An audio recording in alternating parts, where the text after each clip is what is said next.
you're taking a chance on yourself. You're betting on yourself. And when you bet on yourself, it feels a lot better than somebody giving you an opportunity and handing you out the silver key, right? It doesn't matter what obstacle you put in front of me. I'm going to overcome it. Let's do something different now. Let's be versatile. Let's not be one set, because guess what? The company closes tomorrow. What am I going to do? That's the question that you have to ask yourself when you're in a job. All right, guys, welcome back to the Meditation in Motion podcast. I'm Mateo Knight. This is Eddie Catapano. This is my boy. How are you, my man? Welcome in. So welcome into the podcast. Some of you guys might know him, some of the viewers already from the past. We've made some content together in the past. So this is just another, this is the Meditation in Motion podcast where I'm going to be interviewing Eddie and kind of getting a backstory on, where he's at in his life now and, any value he can add to you guys to maybe help you guys get to the next level as well. He's very successful as compared to where he was a few years ago. And, and everyone measures success on a different level, on a different scale.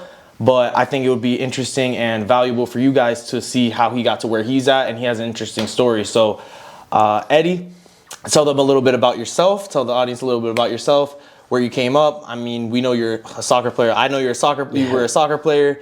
You now work at Windom, which you got me the job I currently have now that I work part-time. And so I met you through a mutual friend who is also a soccer player. Mm-hmm. So you can tell them a little bit about yourself, how you got to where you're at now, your journey, and yeah, that's it. Perfect. Well, first, I just want to say thank you for having me on. Yeah, of course. I've seen what you've been doing the last couple of weeks and months prior to this, and it's pretty incredible. And I definitely appreciate being on something like this to have a voice and be able to talk to people, especially our age and younger and people that are coming up. So I'll kind of introduce myself. My name is Edward Catapano. I'm actually from here, South Florida. I grew up in Plantation, Florida. I actually met you high school, I want to say, right? Around probably like 16, 17 years old. Yeah. We had a mutual friend in John, who's actually a professional soccer player, which is kind of crazy. Yeah.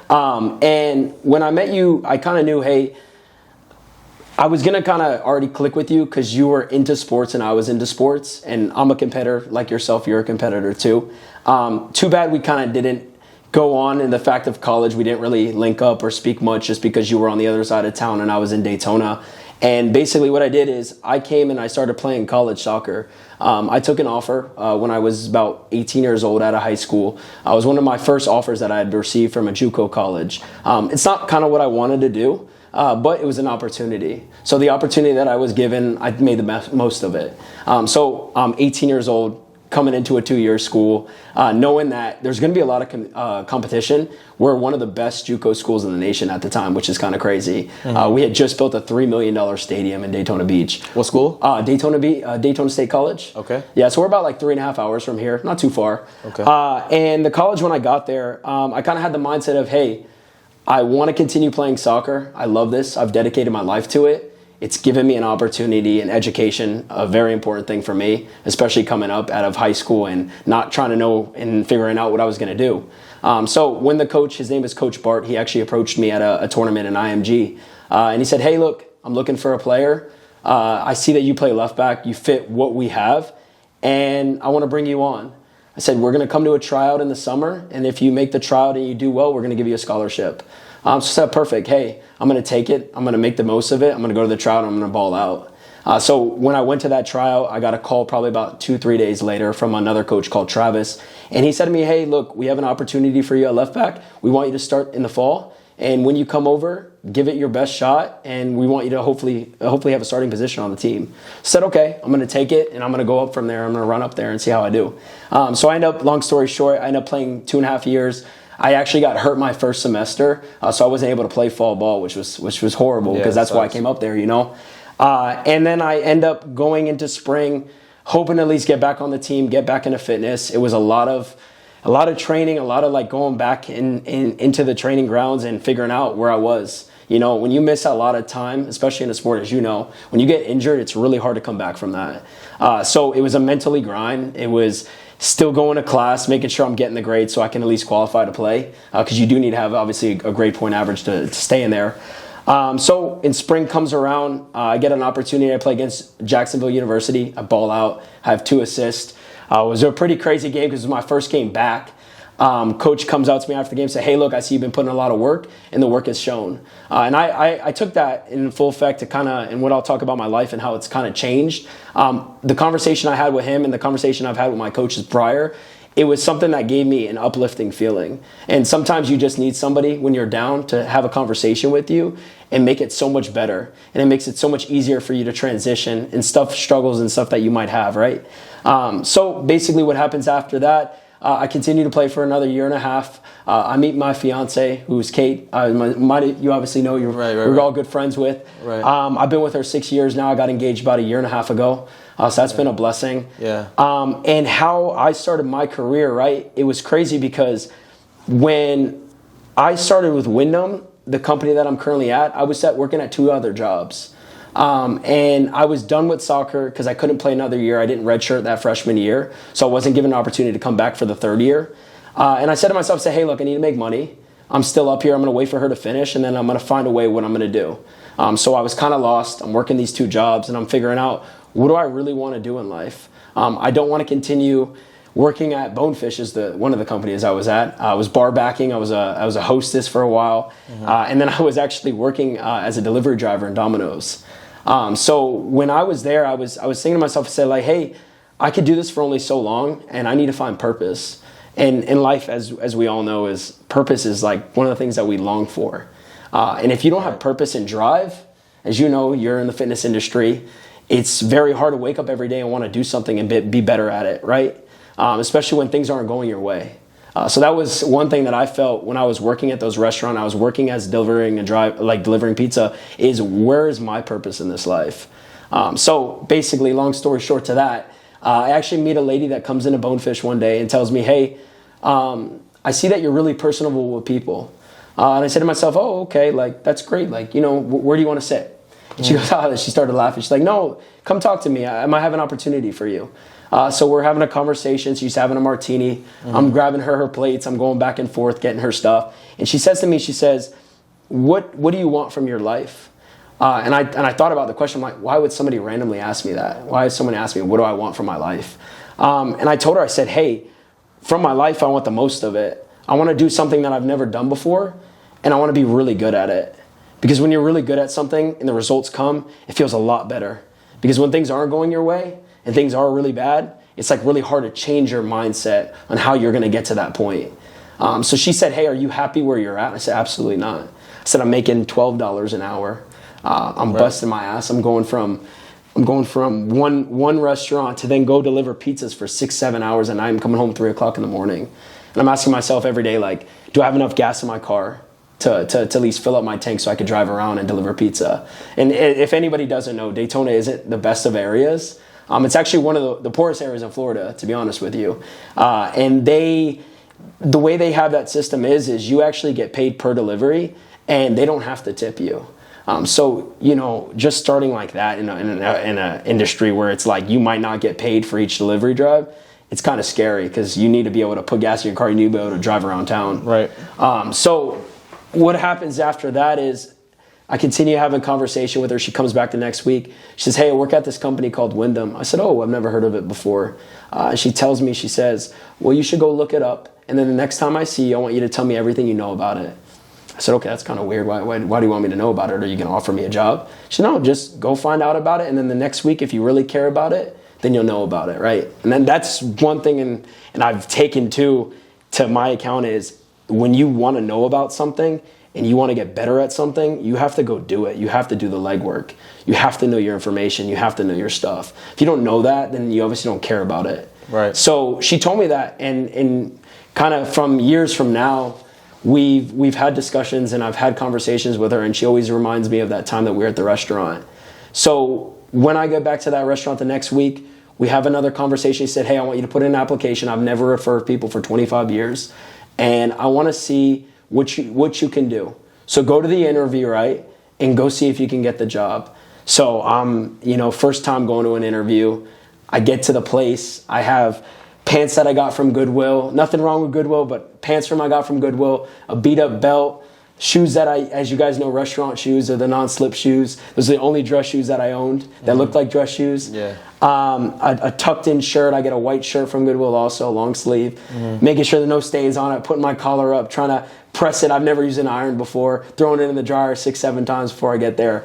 And I meet a recruiter. His name is Edwin. I actually still have in contact with him. And he says to me, he says, hey, I look at your application and there's jobs that, it doesn't fit our description. You don't have any sales experience. You have no marketing experience. Do you even know what this is? I said, hey, that's a really great question, Edwin. I said, you know what? Put my resume aside and talk to me as a person, as a human being. And I'll tell you what I can do. And I'll prove what I can do. And he said after that day, he said to me, that was the first interview he's ever had someone speak to him and actually speak to him, not hide behind a persona. Because a lot of times in life, we go to an interview and we pretend to be someone we're not. And we're not really the person that we really should be. Because the second that you become that person who you really are, people can see the realness. And you know that. You see it every day when we do work. You know who's real or who's fake and who comes off different. And in that conversation that I had with him, he took it into the next effect, and he said to me, he said, so if you don't have any experience, what will you offer me that the 8 people that are waiting in line right now that have business degrees, what are you going to offer me that's better than that, right? And I said, the personality that I have and the drive that I have. I don't like to give up, and if I'm not good at something, I'm going to find a way to be better at it. And I think I like to tell people, especially the audience, having people listen to this and tune into this and listen to your episodes every week and seeing the content that you've been putting out, is you're taking a chance on yourself. You're betting on yourself. And when you bet on yourself, it feels a lot better than somebody giving you an opportunity and handing you out the silver key, right? I talk about that a lot. You guys will catch up on the next episode that we have. But I don't believe in handouts. My parents don't have any money. They never had money. My parents went through a lot of hard times. I lost my house. Actually, you probably don't even know this. I lost my house when I was younger. And it was like a realization. I didn't want to be like that when I grow up. I want to provide for my family, and I want to be the best man I can ever be, right? Right. So that was the purpose in that. Long story short, I get the job. He gives me a call. I'm actually walking my dogs at that point. I have 2 huskies. And I'm in the dog park. He calls me and says, hey, Eddie, we actually denied all 7 people. We're going to give you the opportunity. I said, okay, perfect. What do I have to do? It's like, well, you're going to pass the background check, I hope, right? You're going to apply, and you're going to send me the resume and make sure everything is good. And then we're going to go from there. He says, you have 3 months of performance. You don't perform, you're out. I said, perfect. I appreciate the opportunity. I thank God, because God is the reason why I'm here today. And I prayed to him. I never forget that night. And I said, please let this be my chance. Let this be my way out. I don't want to be broke anymore. I want money. I want opportunity. I want success. I want all of it, right? Because when you have that stuff, it's a more fulfilling, especially when you do it yourself. And you don't just have someone, hey, this is the opportunity that you're going to get, and that's it. And you're going to be successful in what you do. So I like to put the work in. With the company, I've been with the company 6 years now. I've been a 4-time Club Elite winner. I've won Market of the Year 3 times. I've won at the 1% of the 1%. I've made over 6 figures for the last 4 years in this company. I went from making Domino's $5,500. I looked at my pay stub the other day, like 2018. In Bonefish, making like $6,000, $7,000, $8,000 on it. Like something so small and minuscule. And I knew that money wasn't the person I am. I have so much potential, and I know that. And like when me and you have a conversation at work, we know that this is just a stepping stone. It gets so much better than this. But any questions you have on my end, because that's kind of where I'm at now. I've been with the company. I'm still grinding. I'm still looking for more opportunity. What's something like, do you feel that you've learned from this job itself? Yeah, so I appreciate the opportunity that you gave me for this job. Absolutely. For working for Windom. Originally, you told me Windom changed my life. So when you told me something like that, and I see the work ethic, and I see the way you put in your effort and your time into something, then I see, it's worth at least looking into. And when I looked into it and I saw what you were doing, I said, hey, this is an opportunity to grow and an opportunity to learn. So like I said, I'm grateful for it. The next, like you said previously, though, it is a stepping stone, and I'd love to increase my ability to speak and communicate with people and continue to grow as a communicator and as a speaker and as a leader, because all of those things translate to other areas of our lives that are bigger than a corporate job, right? So at the end of the day, that's something I've continuously told you, is that working for yourself and providing your own flexibility, your own hours, your own money, really, like you don't have a limit on your income when you work for yourself. Absolutely. That's the end goal, right? So I think a lot of the things you've learned and that I've learned from this job as well, we could speak on all day because we take things on a daily basis, right? But the next thing for you in terms of growing and taking those next steps, how are the lessons you've learned from Windom going to help you on those next steps? For example, whatever you do next. So that's a great question, because Windom, as you guys might not know what we do, because obviously some people might not know the company, but what we do day in, day out is we convince people to do something they don't want to do, right? And when I started with the company, I didn't really know what the purpose of it was. I was thinking maybe this was just a quick way to make an income, and I didn't really look at it as a career, right? But now, 6 years later, from what I've done and what I've kind of accomplished with the company, is that these skills that I learn every day are in every day in everything we do. Anything that we put our mind to, any type of obstacle we have, it's the same exact pitch, right? We pitch people to go to something they don't want to go to. And the same way as when I go to a job interview, I'm pitching them for them to like me, right? For them to give me an opportunity. If I'm pitching someone to buy a product from me, I'm doing the exact same thing. The same steps, the 4 steps that we use in our pitch every day is the same steps that I have to use. And I'm learning that, what I've learned from this company is that you're going to get told no a lot of times. And I like to tell this for the people that maybe are sitting at home watching, and somebody that's thinking to themselves like, why can't I have an opportunity? Why can't I make a lot of money, or why can't I have a lot of success, right? Well, the why is crazy. The why is what you're doing every day. The why is the building up, right? The 1% better. We talk about this all the time, right? What did you do yesterday to be better today? And I think that is probably one of the most pivotal things I've ever heard, because I learned that from Windom. I actually learned that from somebody that was in the company for 25 years and got laid off during COVID time. I mean, the company doesn't owe you anything, right? You go to work every day like it's your last day. The same way you play a soccer game, or you play a basketball game, or you play football, you go to every game thinking it's your last game. So you give 110% every time, because you never know who's watching, and you never know when the next opportunity is going to come. So the skills that I've learned, they're unimaginable. Like, I bought a house in 2021. I was sleeping on the floor 7 months prior to that. Like, stuff like that just doesn't happen overnight, right? That takes a long time to build up. It takes time on yourself. It takes mental hours of just putting in the work when nobody's looking. I watch Kobe videos a lot. A lot of R.I.P. Kobe, but Kobe was influential on and off the court. He did more off the court to be better at what his craft was and what he did every single day to become the best player in the world. And people don't see that. They just see the highlights. They just see the good, right? Nobody sees the bad. And it's so crazy what I've learned from Windom too.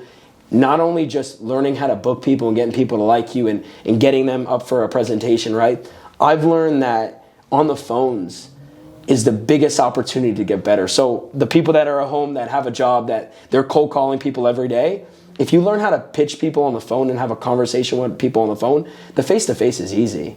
The face-to-face is learning how to look somebody in the eye, read their persona, read the energy that they give off, right? On the phone, it's a very simple, hello, Ms. Smith, and hang up, right? So what are you going to do different every day that someone's not just going to grab the phone and hang up on you? So that is some skills that I've learned. And then, as you know, like, the job that we have can be different every single day. And I think that's my favorite part about it, right? It's not the same thing every day. You're going to meet somebody different, right? And you're not going to experience that person ever again, because how it is in sales, right? It's an exchange of emotion. I don't ever believe it's an exchange of a product. It's an exchange of an emotion. So if I have a conversation with you and I really hit it off with you, and you build trust with me and I build trust with you, I'm probably going to buy that product from you, even if I don't need the product. And then that's the craziest thing about sales. And that's the one thing I've learned for myself is no matter what you do, there's always an exchange of emotion with every single person that you meet. And I think that's probably one of the coolest things. Yeah. And you know that, and you can probably harp on that even more than I. No, I believe that. Yeah. I believe that. So perfect. So what I wanted to bring up to you when it comes to that, because obviously you learned a lot at your job, which you've been at for 6 years, like you said. So when you put time into something, you definitely get something out of it, right? Everything that you sow, you reap, right? That's a natural law of the universe. And so whatever you actually, in Jim Rohn, which you remember, I've sent you a video of Jim Rohn in one of his lectures. Jim Rohn is a great speaker and a great orator of his words, and very inspirational, very motivational. So if you guys don't know who Jim Rohn is, check out Jim Rohn. Anyway, I was watching a video of his today, and Jim Rohn was saying, you don't get what you sow when you reap. You get much more than you sow when you reap. That's just a natural law of the universe. When you put one seed in the ground, you get a whole tree that gives you a bunch of more seeds, you know? So you just keep putting in the day-by-day effort of that one seed, and you'll get so much more as long as you have the patience to wait for the tree to grow, which that's the hardest part for most of us, right? Yeah. But I think it's really important, a lot of the things you mentioned and you touched on in terms of your mindset and how you got to where you're at now currently. Personally, I'd like to ask you how or what is the next step for you, or the end goal? I shouldn't say the next step. What is the end goal for you in terms of life and the success and what's your why? You mentioned the why is super important. What's your why? It's crazy you asked. I got asked this the other day by my dad. He worked in Merrill Lynch for about 20 years. And he asked me like, why do you do it, right? And it's not just about myself, right? I'm a really selfless person, as you know, and we have conversations about this all the time, like why we wake up every morning, why we do it every day, right? Why do we continue to go to work on time? It's building those habits for the next goal, right? My next goal is to own my own business. That's what I want to do, and I think I have the ability to do it. I think I know how to lead people, and I think I know that where I'm at right now, like we said, was a stepping stone. So the why is gonna come, right? But the why is not something that you wait for. The why is when you have to go grab it. And that's probably the most beautiful thing about life, right? It's such a roller coaster, and you never know what's gonna happen, right? And I was just listening to something with Patrick McDavid, and he said something. He said, if you're not happy where you're at, then do something about it.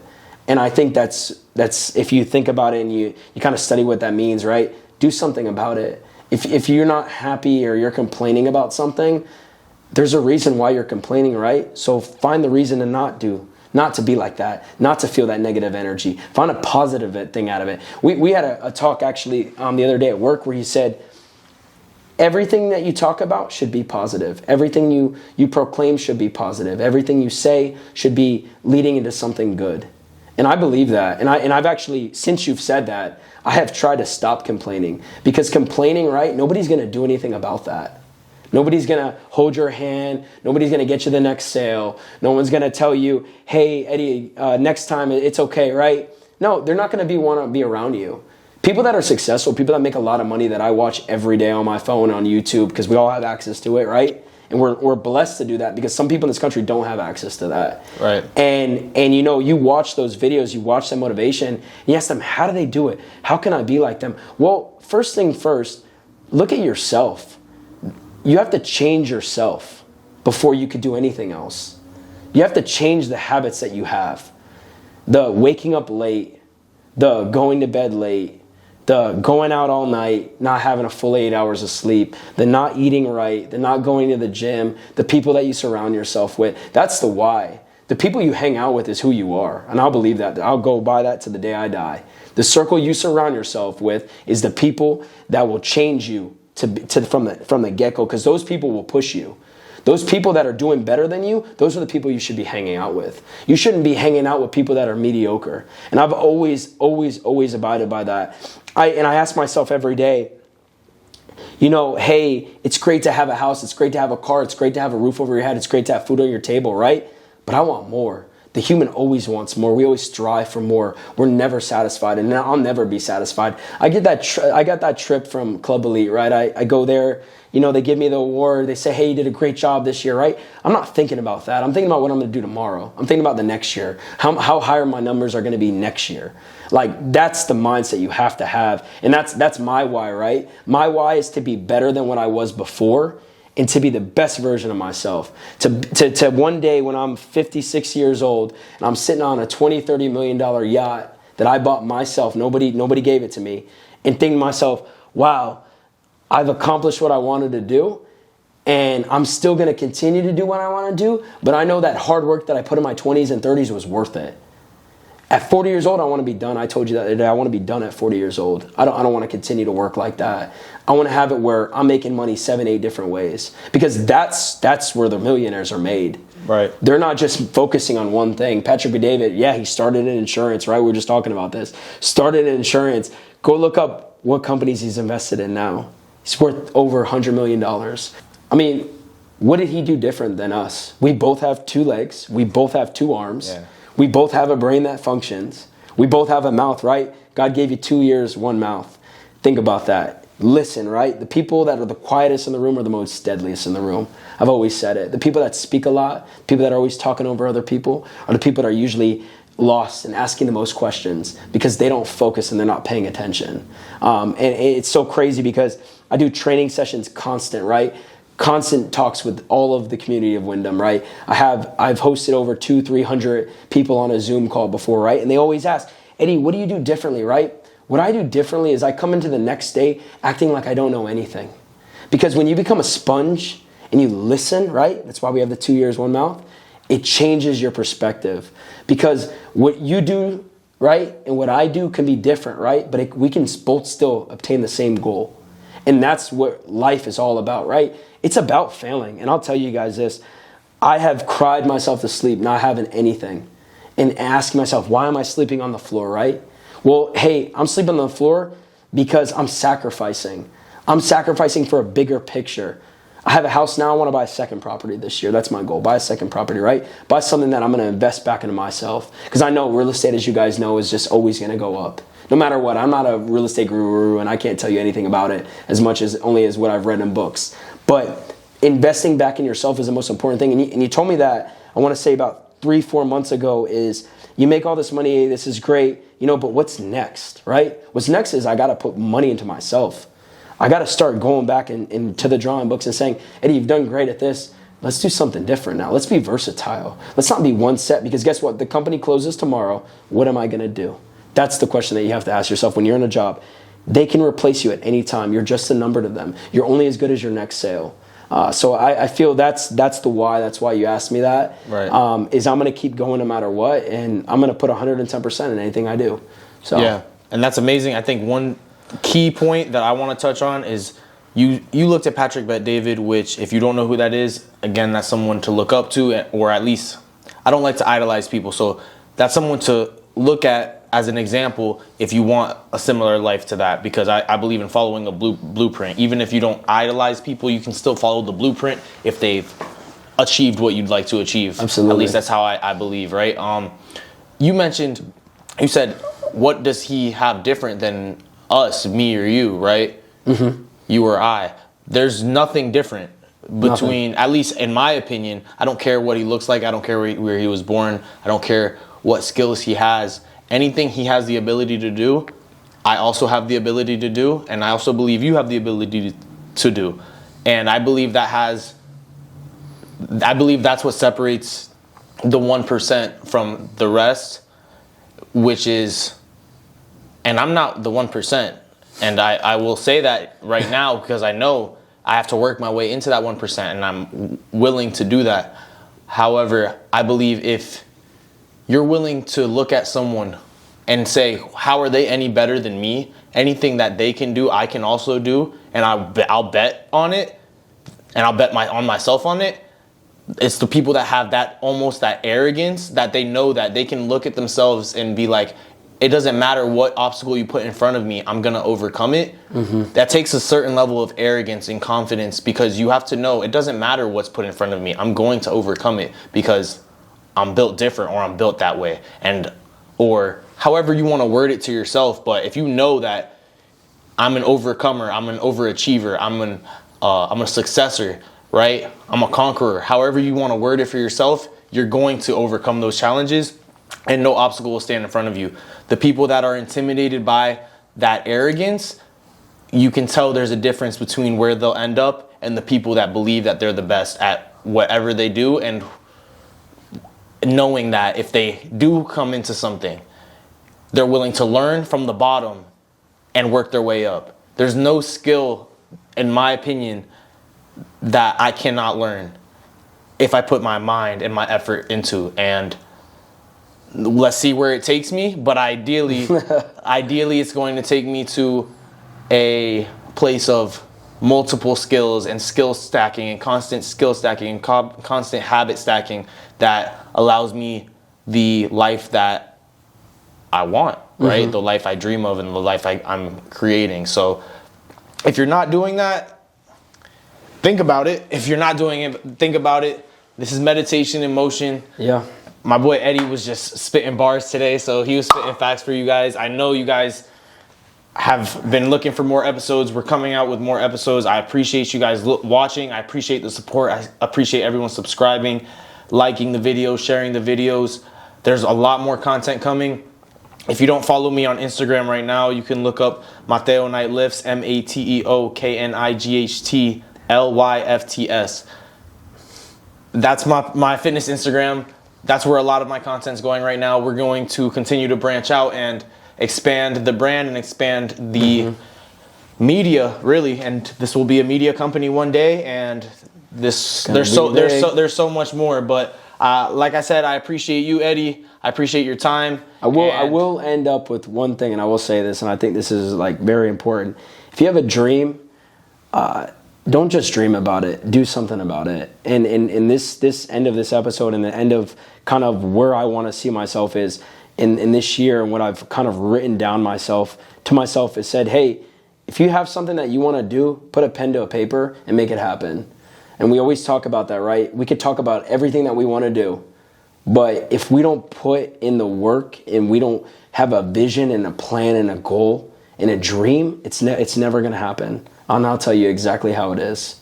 Don't talk about it, be about it, exactly. Right? Put a plan together, execute.